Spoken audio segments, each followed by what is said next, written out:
سید عالم صلی اللہ علیہ وسلم کے وصال ظاہری کے ایام قریب آئے تو حضور نے سرخ پٹی باندھی، تیز بخار ہے نبی کریم کو، دو صحابہ سہارا دے کے مسجد میں لائے، نبی پاک علیہ السلام کو بظاہر سہارا دے کے لایا گیا۔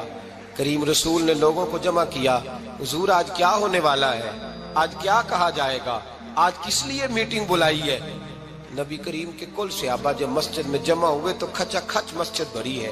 وصال ظاہری سے چند یوم پہلے کی بات، نبی پاک نے فرمایا آج تمہیں کوئی جہاد کی ترغیب نہیں دینی، آج کوئی نیا پیغام نہیں دینا، آج تمہیں بتانا ہے کہ رب نے اپنے بندے کو اختیار دیا ہے، چاہے تو دنیا میں رہے، چاہے تو اس کی بارگاہ میں حاضر ہو جائے۔ اس عبد نے بارگاہ ربوبیت کی طرف لوٹنے کا ارادہ کر لیا ہے۔ حضرت صدیق اکبر رونے لگے تو صحابہ نے کہا تمہیں کیا ہوا؟ کہنے لگے سمجھ نہیں رہے، کسی کی بات نہیں کر رہے، نبی پاک تو اپنی بات فرما رہے ہیں، اس نے جانے کا ارادہ کر لیا۔ سنیے میرے بھائی، محبوب پاک نے فرمایا بھائی کسی شخص کو میری طرف سے کوئی تکلیف پہنچی ہو تو بدلہ لے سکتا ہے، بدلہ لے سکتا ہے، کسی کو تکلیف پہنچی ہو۔ صحابہ پھوٹ کے رونے لگے، محبوبہ کرم ہی کرم ہوا ہے، رحمت ہی رحمت آئی، آپ کے بارے میں گمان کرنے والا بھی دائرہ ایمان سے نکل جائے گا۔ حضور آپ کیا فرما رہے ہیں؟ فرمایا نہیں بھائی اٹھو۔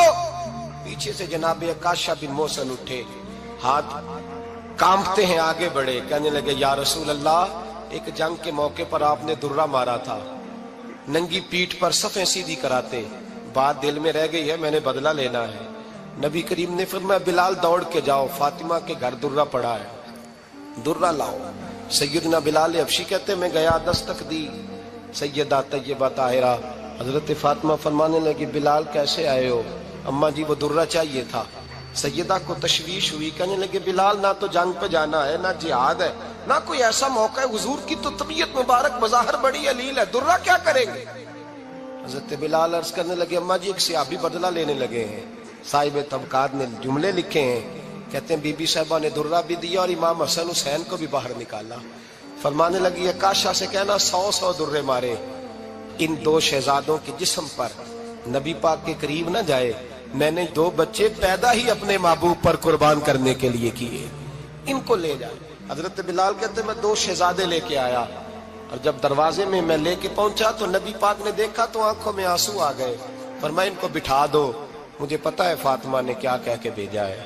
حضرت سیدنا بلال فرماتے ہیں درہ میں نے جناب عکاشہ کو دیا، حضرت عکاشہ درہ لے کے آگے جو بڑھے تو حضرت ابو بکر صدیق نے ان کے پیروں پہ ہاتھ رکھا، فرمایا عکاشہ میری طرف آ یار، مجھے مار درے، نبی پاک کے قریب نہ جا۔ مصطفیٰ کریم نے فرمایا ابو بکر تو ہٹ جا، اسے آنے دے۔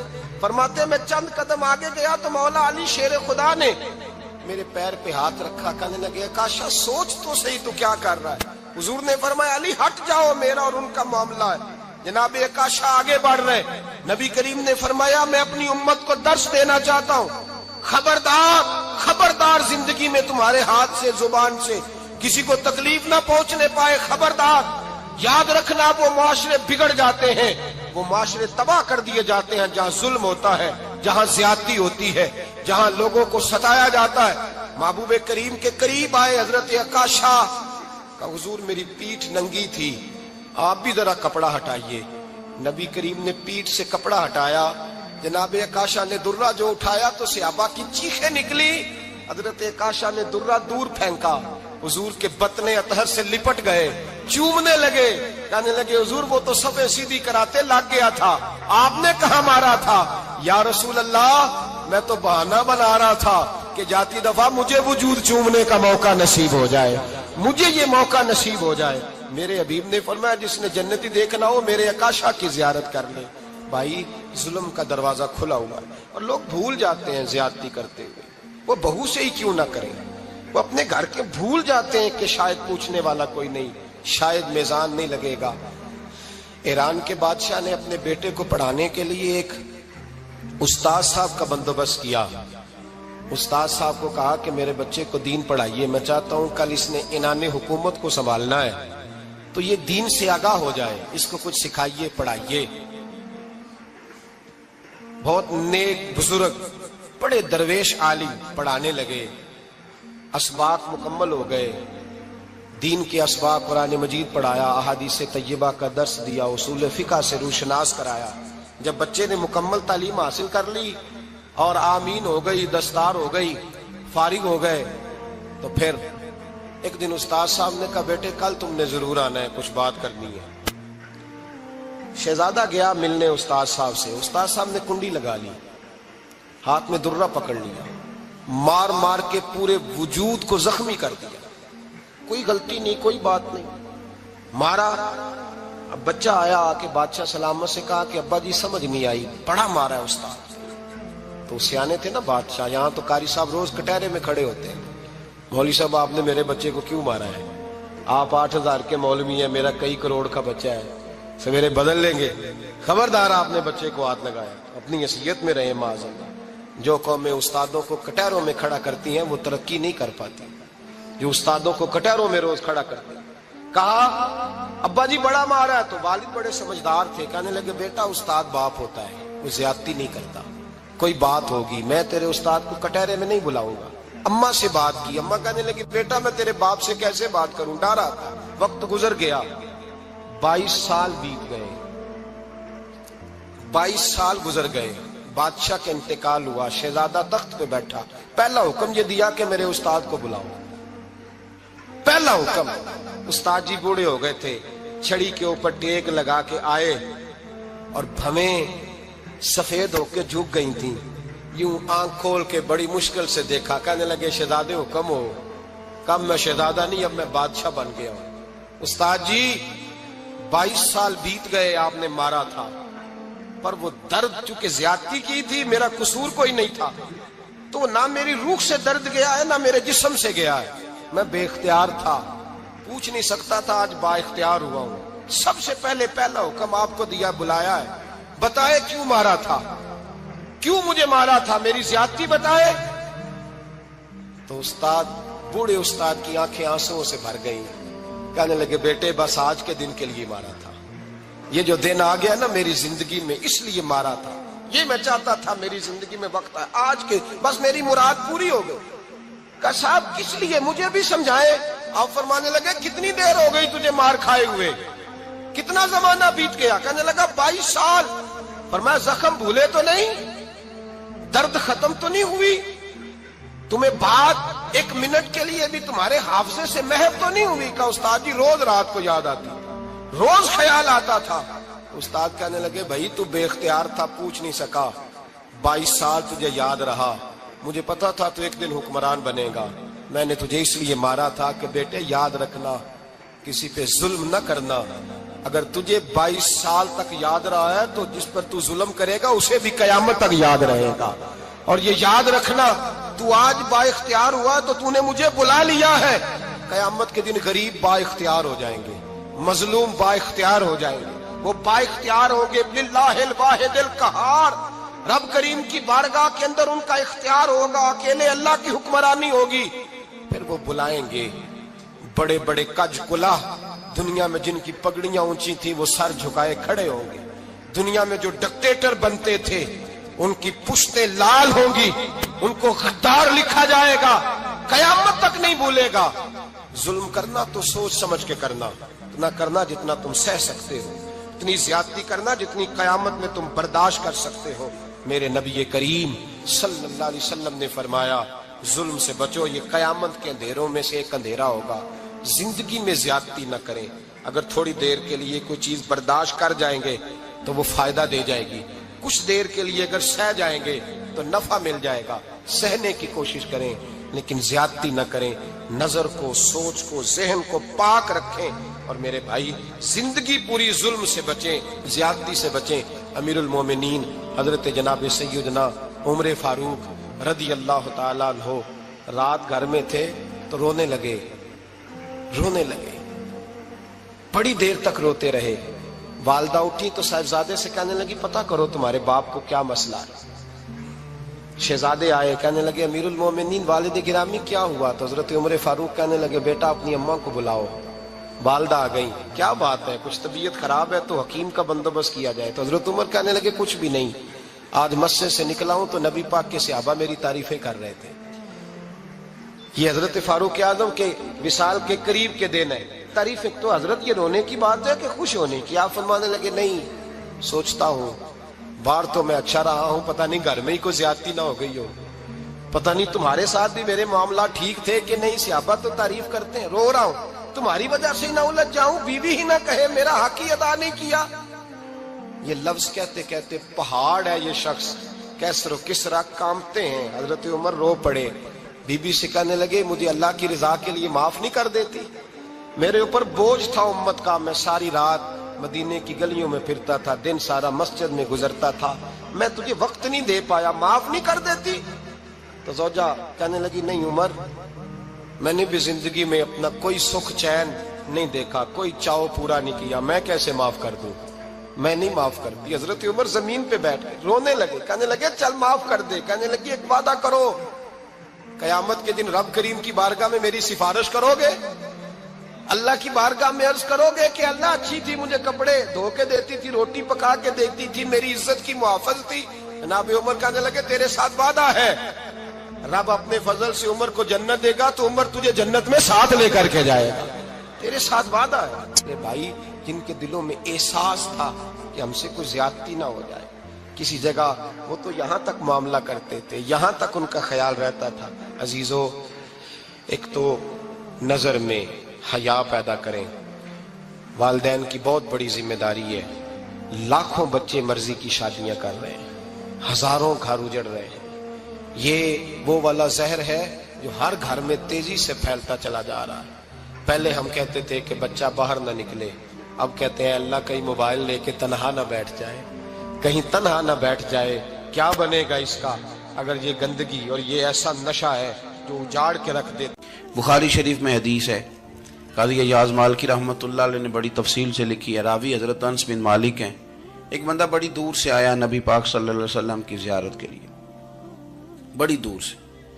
عرب کے جو سردار ہوتے تھے ان کے بڑے ناز نخرے ہوتے تھے، وہ خیر آج بھی ہیں، پروٹوکول کا ماحول آج بھی، یعنی وزیر صاحب کے آگے دو چار گاڑیاں نہ ہوں تو ان کو مزہ ہی نہیں آتا، پولیس والے آگے پیچھے بھاگیں تو حالانکہ ان کو نہیں پتا کہ جو پولیس والے آگے پیچھے بھاگ رہے ہیں نا، یہ حکومت بدلی تو گرفتار کرنے بھی انہوں نے ہی آنا ہے، لیکن وہ بڑا مزہ آتا ہے جب لوگ گاڑی کے پیچھے بھاگتے ہیں۔ کیا بات ہے جناب، بڑی بات۔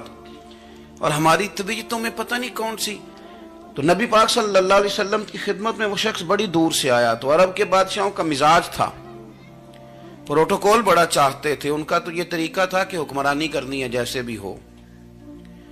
اگر کسی غلام نے دھوپ میں بندھا رہ گیا، اونٹ اور چھاؤں میں نہیں باندھا تو درے مارتے تھے، اور اگر اس نے کھول کے باندھ دیا تو پھر بھی مارتے تھے، کہتے تھے اتنا سیانا ہو گیا تو انہیں پوچھا ہی نہیں، خود بخود ہی باندھ دیا۔ وہ شخص حضور کی بارگاہ میں آیا اور بہت سارے لوگوں کے پاس کیونکہ وہ جاتا تھا اپنے سربراہ کا پیغام لے کے، تو وہ کانپ رہا ہے جب حضور کی بارگاہ میں گیا، ڈر رہا ہے۔ اب ذرا بات کو سمجھنا، نبی پاک صلی اللہ علیہ وسلم نے اس سے فرمایا کیوں ڈرتے ہو؟ سادہ آدمی ہے، دیہاتی ہے، بدو ہے۔ اللہ کے رسول نے تھپ کی دی، کیوں ڈرتے ہو؟ تو کہتے ہیں حضور مجھے آداب نہیں آتے اور مجھے ڈر آتا ہے، کوئی بات اگر ایسی ہو گئی آپ مدینے کی حکومت کے سربراہ ہیں تو کہیں آپ ناراض نہ ہو جائیں۔ حضرت انس بن مالک فرماتے ہیں بات کہاں کی تھی، پہنچ کہاں گئی؟ جب اس نے یہ کہا نا کہ آپ تو حکومت کے سربراہ ہیں، کہیں کوئی غلطی نہ مجھ سے ہو جائے، تو نبی پاک کی آنکھوں میں آنسو آ گئے، حضور رونے لگے، اور نبی پاک صلی اللہ علیہ وسلم فرمانے لگے نہ بھائی، تو کسی حکومت کے سربراہ کے پاس نہیں آیا، نہ تو اس بیٹے کے پاس آیا ہے جس کی ماں گوشت کے خشک ٹکڑے کھا کے بھی گزارا کر لے گی۔ میں تو ایک غریب ماں کا بیٹا ہوں۔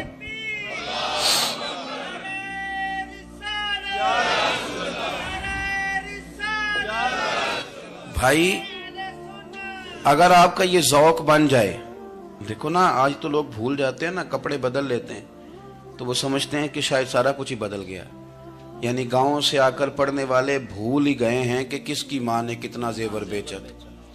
لوگ بھول جاتے ہیں چیزوں کو، اپنے ماضی کو یاد رکھیں، آپ لوگوں کے ساتھ پیار کریں، آپ لوگوں کو موقع دیں، آپ تھوڑی سی اور کوشش کریں اس شخص تک جانے کی جو آپ کو مایوس نظر آ رہا ہے، پریشان نظر آ رہا ہے۔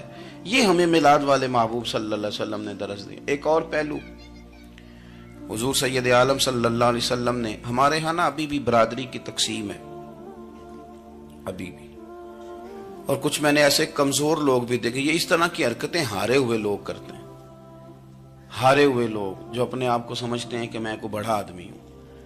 بڑا آدمی تو اپنے اخلاق سے ہوتا ہے، اپنے کردار سے ہوتا ہے، اپنی سخاوت سے ہوتا ہے، لوگوں سے پیار کرنے سے ہوتا ہے۔ باقی یہ کہ بیٹھ کے کہانی سنانا کہ میں بڑا کچھ کرتا ہوں، تو جو کچھ کرتا ہوتا ہے اسے سنانے کی کوئی ضرورت ہے؟ ایک وہ بہت سارے لوگ آپ تعزیت کرنے جائیں نا والد کے انتقال کے بعد، تو ان بیچاروں کو بتانا پڑتا ہے کہ ابا جی میرے بغیر دوائی نہیں کھاتے تھے۔ تو میں کہتا ہوں اگر تیرے بغیر نہیں کھاتے تھے پھر بتانے کی ضرورت نہیں، پھر تو سارے گاؤں کو پتا ہوگا کہ تیرے بغیر نہیں کھاتے تھے۔ اور اگر کوئی دال میں کالا ہے تو پھر تیری وضاحت کوئی بندہ قبول نہیں کرے گا۔ تو آپ کو بتانا کیوں پڑ رہا ہے؟ اور آپ بار بار اس بات کا ذکر کیوں کر رہے ہیں کہ ہم بہت بڑے قبیلے کے ہیں؟ صاحب اگر آپ بڑے قبیلے کے ہیں تو پتہ ہوگا سارے علاقے کو آپ کتنا لوگوں کا خیال کرتے ہیں، آپ کس قدر محبت کرتے ہیں، آپ کا انداز کریمانہ کس طرح کا، پھر آپ کو بتانے کی کوئی ضرورت نہیں ہوتی، پھر خود بخود خبر ہوتی ہے۔ حضرت سیدنا ابو ذر غفاری رضی اللہ تعالیٰ عنہ، قبیلہ بنو غفار ایک بڑی شاخ تھی قبیلوں میں سے، جو لوگ اس زمانے میں مالدار قبیلوں سے تعلق رکھتے تھے، ان میں سے ایک بڑا نام تھا۔ ساری زندگی چودراہٹ کی، لیکن میلاد ایک انقلاب کا نام ہے۔ میں میلاد منانے والے دوستوں سے گزارش کرتا ہوں کہ آپ ہر سال میلاد منائیں، اور ہر سال میلاد کے بعد آپ تھوڑے بدل بھی جائیں، یعنی تھوڑے سے بدل جائیں۔ کچھ لوگ کہیں یار یہ داڑھی میں نے نا 12 ربیع الاول والے دن رکھی تھی، یہ میری میلاد والی داڑھی ہے۔ اور داڑھی رکھیں بھی نبی پاک کی مرضی کی۔ کس کی مرضی کی؟ نہ ناراض ہو جائے جی میں ٹور چلا، بس کس مرضی کی جی؟ اپنی مرضی کے نہیں۔ داڑھی کا وزن کو نہیں ہوتا کہ پوری مٹھی رکھیں گے تو آپ کو کوئی دقت ہوگی، کوئی وزن نہیں، پوری رکھیں، جو حضور کا طریقہ مبارکہ ہے جو ہمیں ملتا ہے اس پر آپ توجہ فرمائیں۔ تو میں جو بات عرض کرنے جا رہا ہوں وہ میلاد انقلاب ہے۔ حضور سید عالم صلی اللہ علیہ وسلم کی بارگاہ میں آنے سے پہلے لوگ کچھ اور ہوتے تھے، اور یہاں سے ہو کے جاتے تھے تو پھر ان میں تبدیلی آتی تھی۔ میں سارا دن کرامتیں سناؤں نا کسی کو اپنے پیر صاحب کی، اور اپنے گھر میں بھی کہ میرے حضرت بڑے، میرے استاد بڑے، لیکن بیوی کے ساتھ اگر میں ترش لہجے میں بات کروں گا تو وہ کہے گی یہ سکھاندے نے تینوں پیر صاحب، دوست کہیں گے یہ سکھاتے ہیں آپ۔ تو آپ کی کہانیاں نہیں چلتی، آپ کا کردار چلتا ہے۔ حضرت ابو ذر غفاری رضی اللہ تعالیٰ عنہ فرماتے ہیں چونکہ میں چودھری تھا، سیدنا بلال حبشی رضی اللہ تعالیٰ عنہ کے پاس میں بیٹھا تھا، کسی بات میں بات آگے بڑھی اور بڑھتے بڑھتے بات شکرنجی تک چلی گئی، رائے کے اختلاف نے باتوں میں تلخی پیدا کر دی، اور جب تھوڑے لفظ اور تیز ہوئے تو میں نے انہیں کہہ دیا چپ کر، تو ابشن کا بیٹا ہے۔ کس کے بیٹے تھے حضرت بلال؟ کہتے ہیں جب انہوں نے مجھے کہا تو میرا دل بڑا ٹوٹا، لیکن میں نے ارادہ کیا کہ میں نے حضور کی بارگاہ میں نہیں عرض کرنی، اب ہر بات کی ہم حضور کی بارگاہ میں شکایت کریں۔ لیکن میں جا کے مسجد میں بیٹھا، اور جب سرکار آئے نا، ارادہ نہیں تھا کہ عرض کروں گا، لیکن حضور کا چہرہ دیکھا تو دکھ میرا خود ہی تازہ ہو گیا۔ رونے کا بھی تو تب ہی مزہ آتا ہے نا کوئی اپنا ملے تو۔ فرماتے ہیں کہ میرے آنسو نا بغیر اختیار کے چھلک پڑے، اور میں کھل کے روئے، کھل کے۔ قربان جاؤں محبوب کے بھی حضور نے پاس نہیں بلایا، بلکہ نبی پاک اٹھ کے خود میرے پاس آئے اور مجھے کندھوں سے پکڑ کے سینے سے لگایا، اور جب میں کھل کے رو لیا تو حضور میرے آنسو پوچھنے لگے۔ کچھ شعر ایسے ہوتے ہیں جو کسی نے کہے ہوتے ہیں، اور کہنے والا جو ہوتا ہے وہ صاحب حال ہوتا ہے، تو اس میں کچھ خوبصورتی زیادہ ہی ہو جاتی ہے۔ ایک پنجابی کے شاعر ہمارے گجرات میں گزرے، بزرگ تھے، ان کا ایک شعر ہے، وہ کہتے ہیں ایک واری میری آنکھیاں چوں اونا نے اتھرو پونجے سن، ایک واری میری آنکھیاں چوں اونا نے اتھرو پونجے سن، ہن تے چسکا پہ گیا رونے دا۔ ایک واری میری آنکھیاں چوں اونا نے اتھرو پونجے سن، ہن تے چسکا پہ گیا رونے دا، تے ہر ویلے آہو زاری دا۔ تو میں روز رونے لگا ہوں، مزہ ہی بڑا آیا ہے جب سے محبوب نے چپ کرانا شروع کیا۔ میرے عزیز، اور پھر حضرت بلال حبشی رضی اللہ تعالیٰ عنہ چونکہ حضور کے غلام تھے، اور انہیں پتہ تھا کہ سرکار میری ناز برداری کرتے ہیں، حضور نے چپ کرایا۔ فرمایا کیوں روتے ہو؟ تو عرض کرنے لگے یا رسول اللہ صلی اللہ علیہ وسلم، اگر میں ابشن کا بیٹا ہوں تو میری تو غلطی کوئی نہیں نا، یہ تو تقسیم اللہ کی ہے نا، الذی خلقک فسواک فعدلک فی ای صورت ما شاء رکبک، جس طرح وہ چاہتا ہے، جس کو چاہتا ہے اس طرح کی اس کی صورت بنا دیتا ہے۔ تو مجھے ابشن کا بیٹا کہا جاتا ہے، میری غلطی کیا ہے؟ حضرت بلال نے بھی نہیں بتایا کس نے کہا، لیکن نبی پاک صلی اللہ علیہ وسلم نے کیا فرمایا؟ امام یوسف صالحی نے لکھا ہے، ذرا غور کرنا بات پر، تسلیاں لوگ اور رنگ میں بھی دیتے ہیں، پر یہ تسلی بڑی انوکھی ہے۔ حضور فرمانے لگے، بلال اگر تو ابشن کا بیٹا تو پریشان کیوں ہوتا ہے؟ کالے رنگ والی ماں کا بیٹا ہے تو پریشان کیوں ہوتا ہے اگر تیری والدہ کا رنگ کالا ہے تو؟ عرض کی حضور آپ کیا فرمانا چاہتے ہیں؟ تو سرکار فرمانے لگے، میں دو ماؤں کا بیٹا ہوں، ایک جناب آمنہ جنہوں نے مجھے پیدا کیا، اور ایک حضرت ام ایمن جنہوں نے میری پرورش کی، مجھے بڑا کیا۔ حضور فرمانے لگے، میری ماں آمنہ کا رنگ گورا تھا اور میری ماں ام ایمن کا رنگ کالا ہے۔ تو فرمایا، اگر تجھے کسی نے کالے رنگ والی ماں کا بیٹا کہا تو اسے کہہ دینا مدینے والی محبوب کے بھی تو ایک والدہ کا رنگ کالا ہے، تو کہہ دینا۔ حضرت بلال کہتے ہیں کہ وہ اس طرح کی تسلی تھی، طفل تسلیاں نہیں جس طرح کی ہمیں دی جاتی، وہ اس طرح کی خوبصورت تسلی تھی کہ اس کے بعد میرا دل ایسا ٹھنڈا ہوا، پھر کسی کا تانا نہیں رہا، پھر کسی کی تکلیف نہیں رہی۔ رسول پاک صلی اللہ تعالی علیہ وسلم نے یہ جو آج تقسیم ہے ہمارے ہاں اونچ نیچ کی، چھوٹے بڑے کی، ذات برادری کی، حضور فرماتے ہیں میں نے پاؤں کے نیچے رکھ کے کچل دی، اب اس کا کوئی سٹیٹس نہیں رہا، اب یہ کوئی معاملہ نہیں۔ پھر میرے بھائی ایک معاملہ ہمارے اندر جو اور بڑی شدت کے ساتھ آیا ہے اور جس نے بڑا زور پکڑا ہے، وہ یہ ہے کہ ہم نا پڑھے لکھے لوگوں سے معذرت کے ساتھ، پڑھے لکھے لوگوں کا بھی ایک مسئلہ ہے، وہ دوسروں کو جاہل کہنا ضروری سمجھتے ہیں، الا ماشاء اللہ۔ میں اکثر کہتا ہوں کہ یہ تو آسان کام ہے نا، آپ نے کہہ دیا جاہل نہیں جی سارے پنڈ والے، یہ تو بڑا آسان کام ہے، تو جان چھڑانے والی بات ہے۔ ان پڑھ ہیں جی اس قوم دا کچھ نہیں بن سکتا، بھی تو آسان کام ہے، جان چھوٹ گئی۔ میں بھی کھڑا ہوتا ہوں نماز جنازہ کی امامت کرنے کے لیے، کبھی تو کہہ دیتا ہوں کہ جناب آج لوگوں کو نماز جنازہ کی دعا نہیں آتی، تو سوچتا ہوں کہ اگر کسی نے کھڑا کر کے پوچھ لیا کہ آپ نے کتنے لوگوں کو یاد کرائی ہے، ہم نے کبھی کہا کہ آؤ بیٹھو یاد کراؤں، تو اس کا جواب کیا ہے؟ تنقید کرنا آسان کام ہے اور تعمیر کرنا یہ مشکل مرحلہ ہے۔ عزیز دوست، ہمارے ہاں نا ان پڑھ بندے کے ساتھ اور اس بندے کے ساتھ جس کی سوچیں محدود ہیں، ہمارا رویہ اتنا تلخ ہوتا ہے۔ بھئی مزہ تو تب آتا ہے نا جب آپ کو، کچھ لوگ کہتے ہیں میں اچھے کے ساتھ اچھا ہوں، تو اچھے کے ساتھ تو ساری دنیا اچھی ہوتی ہے، آپ نے اس میں کیا کمال کیا؟ ترجیح آخرت کو، اللہ کی ذات کو۔ ہماری آخرت کس طرح ٹھیک ہو سکتی ہے، آخرت میں کامیاب کس طرح ہو سکتے ہیں، آخرت میں اللہ تعالیٰ کی رضا کیسے پا سکتے ہیں، اس کو ترجیح دینی چاہیے۔ نبی پاک صلی اللہ تعالیٰ علیہ وسلم کے بہت سارے صحابہ بڑی شانوں والے، ایک صحابی کا ہم آج ذکر کرنے جا رہے ہیں جن کا نام ہے حضرت ابو ذر غفاری رضی اللہ تعالیٰ۔ ہمارے صوفیاء تصوف میں ایک جملہ بولتے ہیں کہ تیرا تو فقر ابو ذر ہے، یعنی جن کو صحیح درویش کہتے ہیں نا، صحیح درویش۔ مولا علی شیر خدا رضی اللہ تعالیٰ عنہ فرمایا کرتے، دو ہی تو بندے ہیں جو رب کے رستے میں کسی شے کی پرواہ نہیں کرتے۔ حضور کون سے؟ فرمایا ابو ذر غفاری ہے اور دوسرے علی المرتضیٰ ہے۔ مولا علی فرمایا کرتے، یہ نا مسلمانوں میں سے چوتھے یا پانچویں مسلمان ہیں، شروع سے ایک سلیم الطبع آدمی، کچھ لوگ طبعاً بڑے نفیس ہوتے ہیں، طبعاً اللہ کی طرف سے شروع سے ہی۔ ان کا جو قبیلہ تھا بنو غفار، وہ راہزنی کرتا تھا، لوگوں کو لوٹ لیتا تھا، شروع میں یہ کام کیا، لیکن جب کچھ لوگوں کی چیخیں کانوں میں گئیں تو چھوڑ دیا، فرمایا نہیں یار طبیعت نہیں مانتی، اور نبی پاک کا کلمہ پڑھنے سے پہلے ہی بتوں کی پوجا چھوڑ کے رب کی عبادت شروع کر دی۔ لوگ پوچھا کرتے تھے آپ عبادت تو کرتے تھے پر منہ کدھر کرتے تھے؟ فرماتے تھے جدھر وہ کرا لیتا تھا کر لیتے تھے۔ کسی نے انہیں بتایا کہ مکے میں ایک شخص ہیں جنہوں نے اعلان نبوت کیا ہے، آپ کی طرح کی باتیں کرتے ہیں۔ انہوں نے اپنے بھائی کو بھیجا، ان کا نام انیس تھا، پتہ کر کے واپس آئے، بھائی کہنے لگے ابو ذر، ان کا نام جندب ہے، اصل میں ذر ان کے بیٹے کا نام ہے اور کنیت سے زیادہ معروف ہیں، ابو ذر غفاری کہلاتے ہیں۔ فرماتے ہیں کہ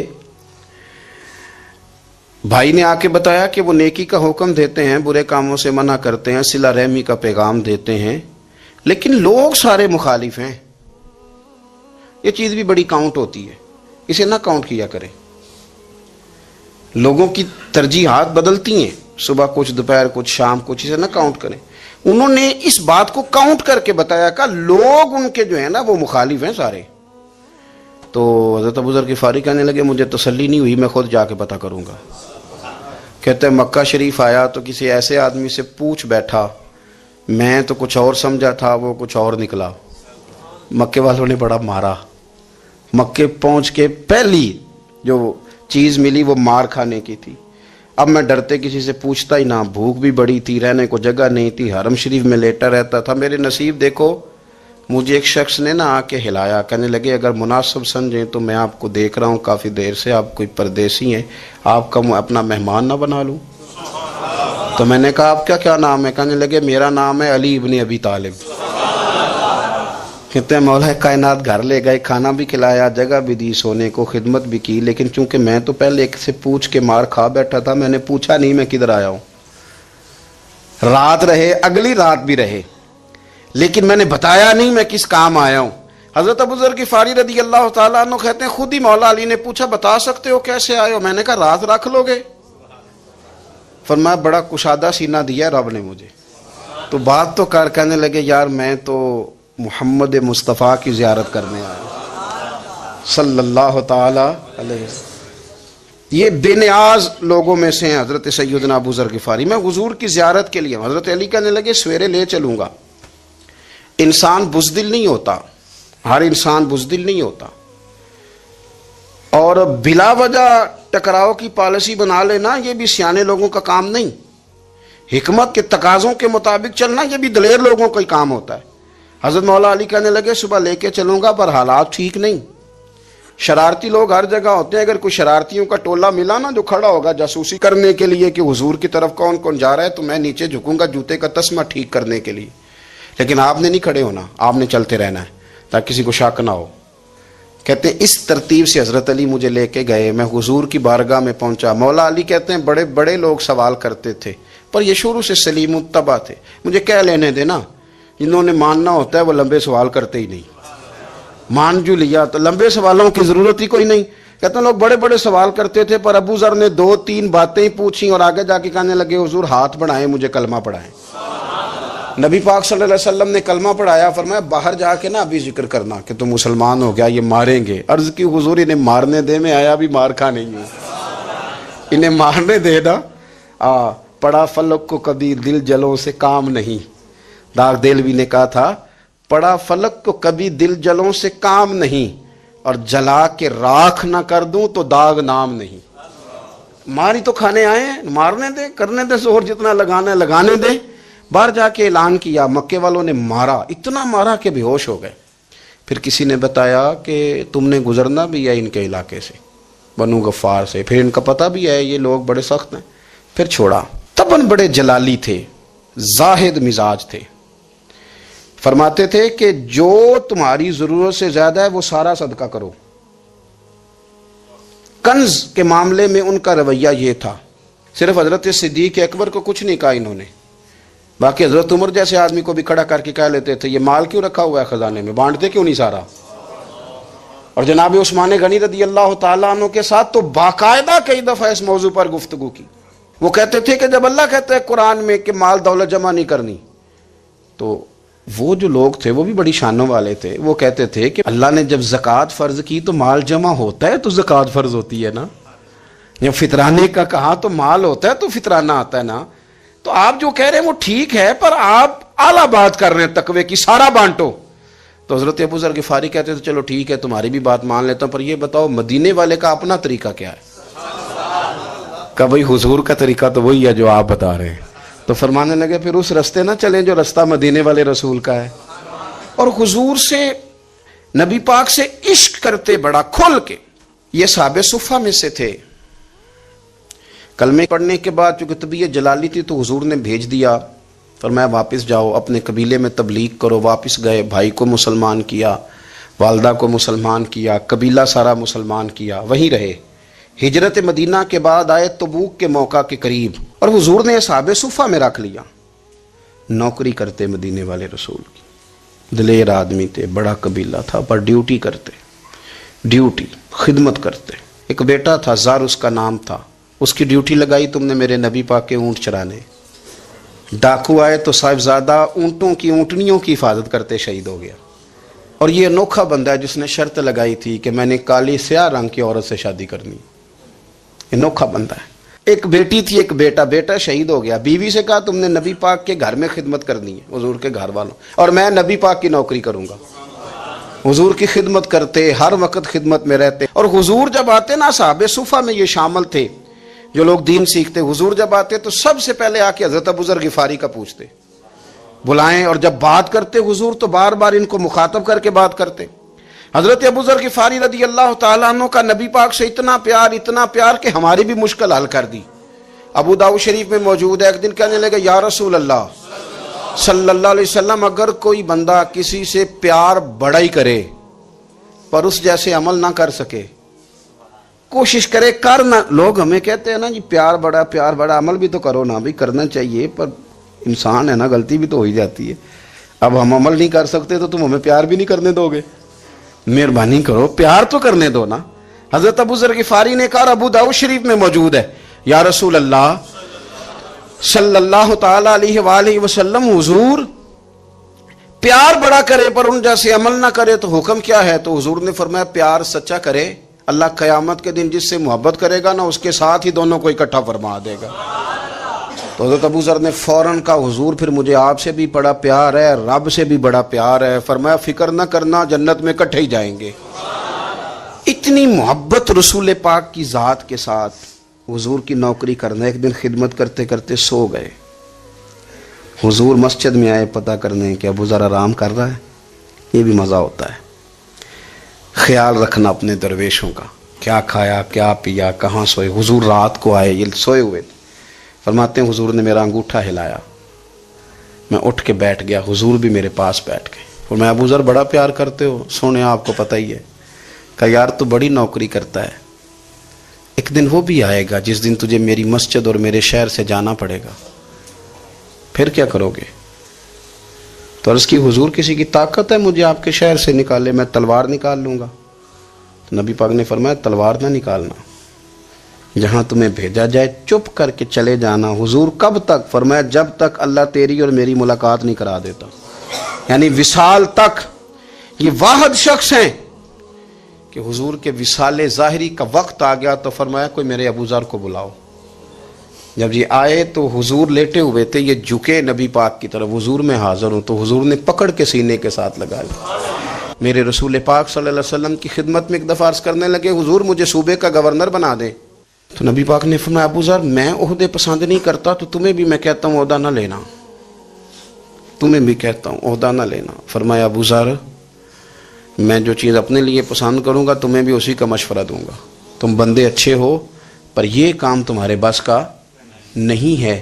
بڑے زاہد آدمی میرے رسول کریم صلی اللہ تعالی علیہ وآلہ وسلم نے ان کے بارے میں فرمایا جس طرح نبیوں میں حضرت عیسیٰ علیہ السلام ہوئے، حضرت عیسیٰ دیکھیں نا، انبیاء میں اللہ تعالیٰ نے ہر قسم کی عظمت نبیوں کو دی۔ جناب سلیمان علیہ السلام کا تو تخت بھی ہوا میں اڑتا تھا، جن تک تابع دار تھے، اور نبیوں میں حضرت عیسیٰ بھی ہیں جن کے پاس گھر بھی کوئی نہیں، شادی بھی کوئی نہیں کی، اینٹ سرانے رکھ کے تکیہ بناتے، ایک ان کے پاس کنگھی تھی اور ایک پیالہ تھا۔ دیکھیں جو بندہ نیک ہو نا، وہ بھی نیک ہیں، اللہ کے نبی ہیں۔ آپ اپنا تقوی مسلط نہیں کریں گے، جو وہ کر رہے ہیں وہ بھی مخلص ہو کے کر رہے ہیں۔ حکومتیں جو چلانی ہیں تو وہ کس نے چلانی ہیں؟ اگر نیک بندے نہیں آئیں گے تو غلط لوگ آئیں گے، قوموں پہ ظلم کریں، وہ بھی اپنی جگہ ٹھیک ہے، لیکن یہ جو کر رہے ہیں یہ بات بھی اپنی جگہ بالکل ٹھیک ہے۔ ہم پتہ کیا کرتے ہیں، ہم چیزوں کو مسلط کرتے ہیں، ایک دوسرے پر مسلط نہیں کریں چیزوں کو۔ آپ جو کر سکتے ہیں، جو رستہ آپ کو صحیح لگتا ہے اختیار کر لیں، یہی تو ہمارے دین کا حسن ہے کہ سارے رستے واضح کر کے ہمیں دکھاتا ہے۔ حضرت عیسیٰ علیہ السلام نے ایک دن دیکھا کہ ایک بندہ نا انگلیوں کے ساتھ اپنے بال سیدھے کر رہا ہے، تو آپ نے فرمایا یار کنگھی کے بغیر بھی کام چل سکتا ہے، کنگھی بھی خیرات کر دی۔ دیکھا ایک بندہ ہاتھ کا تکیہ بنا کے لیٹا ہے، تو فرمایا اینٹ بھی دے دو کسی کے کام آ جائے گی۔ ایک دن دیکھا کہ ایک بندہ نا یوں چلو میں پانی پی رہا ہے، فرمایا پیالہ بھی رہنے دو، اس کے بغیر بھی کام چل ہی جاتا ہے۔ جناب عیسیٰ کا یہ زہد تھا۔